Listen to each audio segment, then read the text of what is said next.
we have our next speaker who is going to be speaking to us, Ravi Krishnan, one of the most prominent names in the Indian sports, media and entertainment business. Ravi co-founded and he's the Executive Chairman of Stepathlon, that in his words brings a sports marketing approach to wellness. Ravi has also created multiple successful properties during his time with IMG, such as India's only ATP event, the Indo-Pakistan Sahara Cup, and the Lakme Fashion Week. The talk is going to be on empathy and health, a modern approach to well-being. With extensive experience in the holistic well-being sector, Ravi, in his talk, will explore for us how empathy plays a role in well-being, or is it simply a factor that influences the different components of well-being? He will also share how his work at Stepathlon has helped establish, engage, and expand various communities to work towards providing a holistic health and wellness ecosystem, and certainly is changing lives for the better. Please join me in welcoming Ravi Krishnan. Ravi, over to you.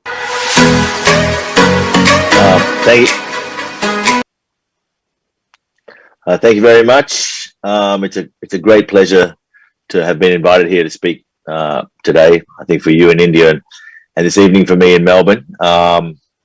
Context, I think, is a word that I use a lot. And I think the topic empathy and well-being. And when I saw that topic, it was interesting because for us at Stepathlon, empathy is a natural and organic part of any approach to well-being. The fact that we have to even talk about it, sort of stimulated me to think about this from multiple contexts. And the first one that we thought about was, the marketing of well-being that has been pushed on, pushed on us from Western society. I think the narrative of well-being is largely one that is driven by a Western narrative. We have been, I think, peppered with marketing messages based on fear and consumption, whether that be our weight or body image, et cetera, et cetera. And I think these are things at Stepathlon that we try and address from the perspective of the end user. And I think one of the issues with many of the marketing companies we feel is that they're lighting a fire with a hose in their hand. So you must look like this, or you must only eat this, or this will do this to you, this will do that to you. It's all quite binary, end result focused. And I think, at Stepathlon, we say we are for anyone, anywhere, anytime. And that means, and we talk a lot about the average person. I think at the end of the day, we all deal with life's issues, whether that be, work, kids, stress, money, et cetera, et cetera. We always say at Stepathlon that life gets in the way of your six-pack. And I think if you're going to try and help people live better lives, then you first must look at context. And for each person, that could be different. It could be weight, it could be lifestyle disease, it could be blood sugar, it could be a propensity for heart disease that has been handed down through genetics, etc. So the first thing you got to do is look at context. So I think, and that itself requires empathy. So from our point of view, we try not to provide a one size fits all solution. I think there are guiding principles when it comes to wellness. And I think those guiding principles are basically in three buckets, eat better, move more, sleep well, less stress, etc. But the path to achieving goals in all those buckets are not necessarily one-dimensional. They're not necessarily the same for each person. And I think that's the most important thing that we try and emphasize, at Stepathlon. I think there are real parallels between what's going on in the world right now. I do a monthly update. Obviously, Corona is a major issue. And one of the phrases that's often thrown around with respect to Corona is that we're all in the same boat. I don't think that's true. I think, as I've said, we're all in the same turbulent sea, but we're all in very different vessels. And I think if you're in a place like Australia, which is an island and a smaller population, they've done such a great job in controlling and managing Corona. And then you look at various other countries in the world, they've had more challenges, whether it be through dense populations, ability to isolate, et cetera, et cetera. And I think wellness is not dissimilar. When we talk about empathy and well-being in a forum like this, I think we're really talking about, the middle class and above urban individual, and I think that's one subset of of the human race, and in that context, that's the context in which I think most of the things I'm going to talk about today are relevant. I think I spend a lot of time talking to people in the corporate sector, who are very much part of our target audience. I think the white collar corporate sector and the issues that they deal with are very, very different to someone who's living in rural environments, or perhaps in a lower socioeconomic demographic. So I think this talk is focused on the sort of middle class urban individual, and I think the issues that we deal with in that context are very different to the issues that people deal with in other contexts. So as we build our programs, we look at the people that we're working with, or the people people whose lives we're trying to change, and try to understand those in coming up with solutions. So let me give you an example. I think a lot of the marketing of wellness. Let's talk about fitness first. But break it down to movement. A lot of the marketing around fitness is about equipment, or about timing, or about space. It's about the things that you need to have in order to be healthier or to be fitter. And I think at the end of the day, it's a bit like, as I say to my team, try to circumvent a wall. You can go over a wall, under a wall, around a wall, through a wall. You can dismantle it brick by brick. And I think the path to better fitness is not necessarily about being in a gym or having a certain equipment, etc., etc. We have been conditioned to think that we need certain things in order to do that, but we try and break those. We try and break those barriers down at Stepathlon. We try and show people that there are opportunities for them to move more, to be fitter, irrespective of their ability to access equipment or access certain environments. And I think part of that is by being empathetic to a certain person's situation. So as I said, we do a lot with the white collar worker. Many people travel.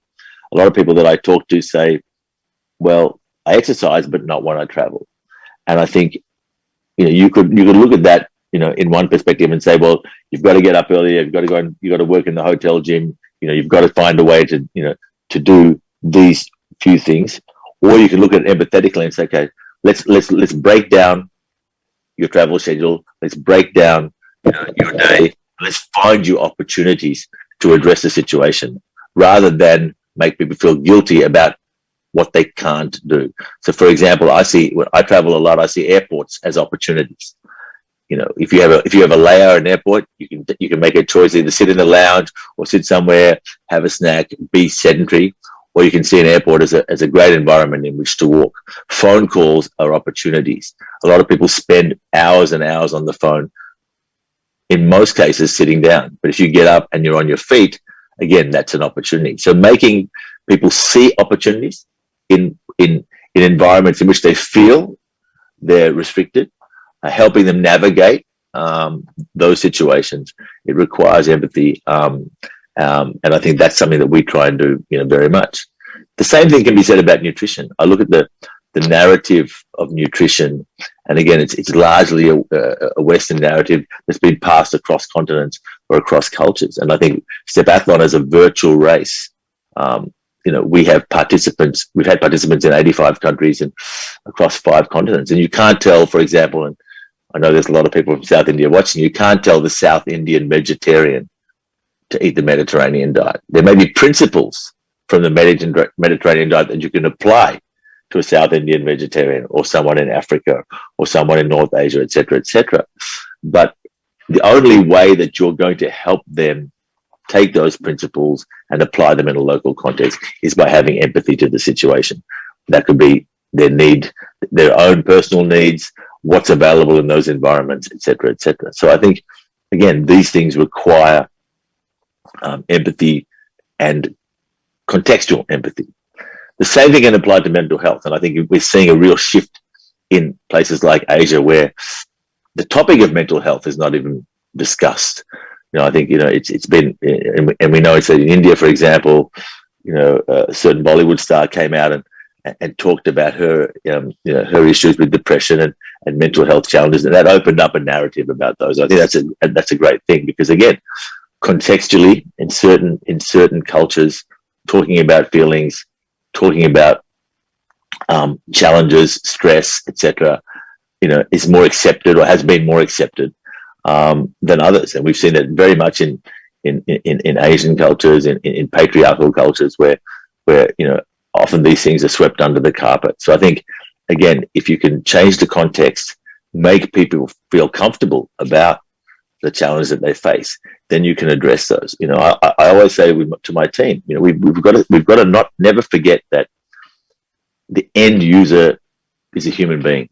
The end user is someone for whom everyday life is not always the same. Sure, you may have a 9-to-5 job, but some days are better than others. Some days are easier than others. Some days come with more challenges than others.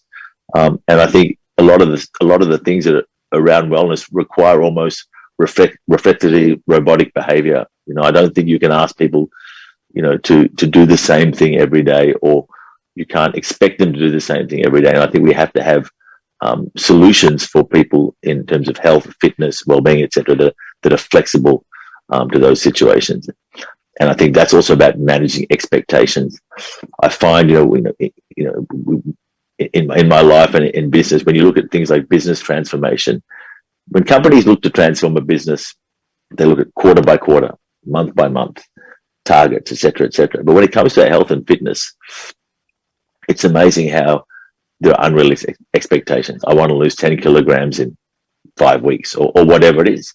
It's even more absurd that some of the marketing companies are promising things like that. A quick fix is never, I don't think, a long-term fix. And again, I think we have to change the narrative, educate people on being ambitious with regards to health and wellness, but not unrealistic, and then help them, navigate what are sometimes challenging pathways.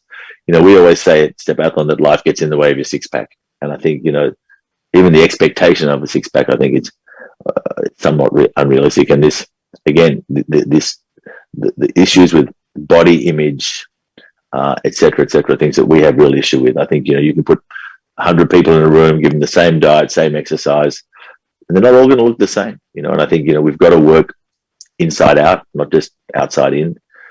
We've got to educate our children and the generations that are coming, that in this sort of Instagram, social media world, that they need to be gentle with themselves, and that doesn't mean forgive yourselves if you're not being kind to yourself. But I think at the same time, the expectations that are being thrust upon all of us are unrealistic. The need to stay young. I think we are living longer lives, or existing longer, but that doesn't necessarily come with the necessary empathy on the aging process or on the age. I think the world's becoming more ageist. I think it's been the expectations on everyone are becoming more challenging and less understanding. And this is a narrative that I think needs to change. And this is something that we are trying to work on, at Stepathlon. And I think that also comes down to redefining the language of health, fitness, and wellness in many different ways, and that requires texture. I'm reading a book right now which talks about, and again, I go back to the Western narrative, and this is not a criticism; it's just an observation. But we tend to define things as good, bad, happy, sad, black, white, day, night, fat, skinny, etc., etc. And I think that's dangerous. I think we need more texture in the way we define things. There are many more layers between those binary definitions, especially when it comes to wellness. I was talking to someone today and about happiness, and I think we almost look at happiness as a destination, and I think that's also dangerous, especially when it comes to mental health, etc. I think on that side of things, for me, life is certainly about moments, creating good moments, creating happy moments. But I think the expectation that we'll always be happy is as unrealistic as the expectation, or unrealistic as the notion that you'll always be sad. So I think that comes down to, again, being understanding. I think one of the words that we talk a lot about Stepathlon, and that's what we're trying to build through our virtual races community. I think community is really, really important. It's something that I think has, again, I think it's broken slightly in certain cultures, and I think that's one of the things that really I think has been shown through COVID, given the isolation of many people, the real need for community, for that human touch, for understanding, for compassion. When we talk about empathy, I think we talk about awareness to action at Stepathlon. I think awareness without action is like an idea without execution. So knowing that you should move more, knowing that you should eat better, knowing that you should sleep more, etc., that's one thing. But unless you do it, it really is sort of meaningless. And I think empathy is by analogy, awareness, and compassion is sort of the action part of that. So I think we need to work and live with compassion. We talk about endeavor with empathy, and commerce with compassion. I think in the wellness industry, we need more companies with compassion, as opposed to, here's a problem, I've got a pill that'll fix it. I think there's a lot of companies that need to be answerable for the fear and consumption metrics that they've created. And I think it's incumbent upon people in the industry to break that down. I think collaboration, connection, community, all these things are really important as far as wellness goes. And what we're trying to do at Stepathlon is notwithstanding physical boundaries, age differences, cultural differences, gender differences, etc., try and create a sense of community and collaboration and compassion, that's helpful to people as they navigate, different lives. I think we need more guides. We need to be less prescriptive, and I think that will help people navigate what is difficult. It's not easy necessarily to be what a lot of the images that are thrust upon us make us feel like we should be. But it's not difficult to live a happier, healthier life, as long as you create, as I said, an ambitious, but somewhat realistic context. To move the needle on lifestyle disease doesn't take that much. It's called lifestyle disease because of the way we live our lives. We're the only animals that will eat what's bad for us, drink what's bad for us, and smoke what's bad for us every day. We'll gravitate towards things that perhaps we know aren't good for us. But we have the capacity also to not do that, and sometimes that takes collaboration and compassion, and the support of others. And I think that's all we need to move the needle on lifestyle disease. I think there's certain things that, if you're born with certain diseases, that's something that you can't avoid. But I think there are many things that I think we can help each other with, and we certainly try and take the position of guiding people to making better choices. And that's the other word, is choice. And it's about showing people they have a choice. I think, again, a lot of the marketing that is thrust upon people almost makes them feel like they have limited choice. If I don't do this, nothing good's going to happen, or I'm not going to lose weight. I'm not going to feel better. And I think, again, it's about helping people understand that they have choices, and that's something, again, that we try and do. So, for us, certainly, I think empathy and wellness are like hand in glove. It can't work without that. It's something that we aspire to every day. Our whole notion of the virtual race, whether it's working with companies and employees, or what we're doing now, which is we've moved from just that B2B to B2B2C, working in fan engagement with popular culture. Right now, we just launched a race with Manchester City called Nexon Road to Man City, where we're working with Manchester City to galvanise their fans across the globe, but 12 primary countries, and using popular culture, using people of influence to get out a message to their fans, to the population, that will help you live a happier, healthier, more productive life.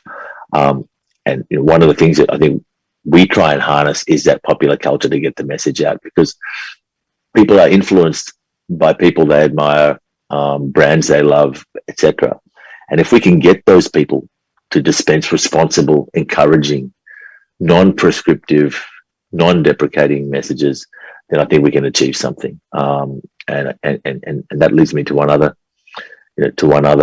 point, which is about brands. And you see the research now, which is showing that the consumer wants, brands with purpose, brands that care. They can see through now disingenuous messaging, etc. So that's an opportunity, but also a responsibility, and certainly one that we take very seriously. So my message to people is, we can all help each other. That's the fundamental and underlying philosophy of what we do at Stepathlon. It's to galvanize people through a common cause, to help each other. I think people feel very isolated sometimes in their pursuit of wellness or health or happiness. And I think, if we can create a more sense of community, then I think we can achieve, a lot, over the coming years. And I'm glad that, I've had an opportunity to talk about this, and very, very grateful to the people at the festival for giving me a chance to have a chance to talk about what we do. And hopefully that helps those of you who've listened.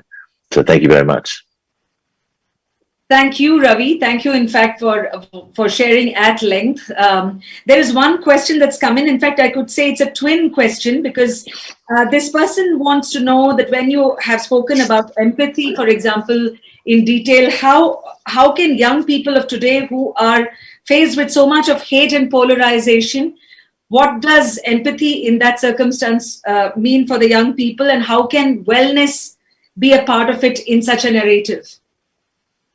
Yeah, look, I think it's not easy being young these days. I think, I have an 18-year-old daughter, so I'm quite empathetic to her situation, because they grow up with expectations that are thrust upon them by social media, etc. So it's hard. I think we grew up, certainly my generation and the ones before, grew up in a very, very linear world, and they grew up in a very non-linear world. So it's difficult. At the same time, it's funny.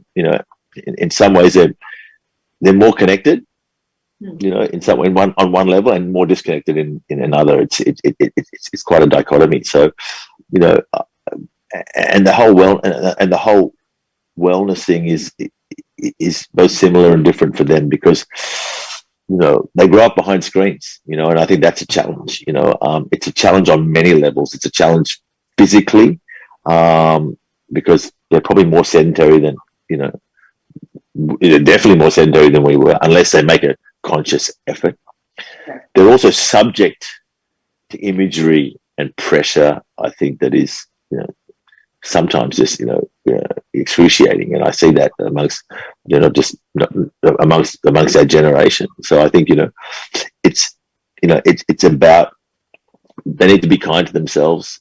They need to be able to step away from the constant noise. I mean, I read somewhere recently that, the average 15-year-old consumes 40 hours of media a day. Now, you might ask yourself, how is that possible? It's because they've got their phone, their TV, their iPad, this, and these things are going on at all times. And I think, one of the biggest challenges for humanity at the moment is thinking. We spend so much time managing our inbox, funny that we don't actually step back and think. And that's where that can be about a whole lot. That's about a whole lot of things. I think from a parent's point of view, and I think this is really important, it's important that we are sort of empathetic towards our children and the pressures that they face.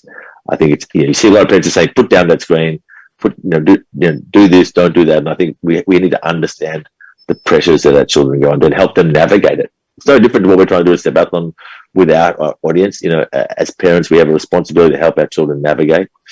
I think there's a lot less dialogue and discussion that should happen between parents and children. I was talking about the book that I was reading. It's called Come of Age, and it's it talks about rudderless, the rudderless generation that we have, because older people not providing the mentorship and guidance that young people require. And that's because they say that older people want to stay young. So we're losing this mentorship paradigm. So I think we have to be more empathetic towards our kids and show them, show them the way, guide them. It's not easy. It's not easy being young these days. Right. Thank you, Ravi. You couldn't have put that better. It's not easy to be young. And of course, there is a parenting challenge, but then the next speaker is going to deal with a bit of, let's say, leadership in even parenting maybe. But meanwhile, I'd like to thank you for coming on to this Kindness Festival and sharing your views. Thank you.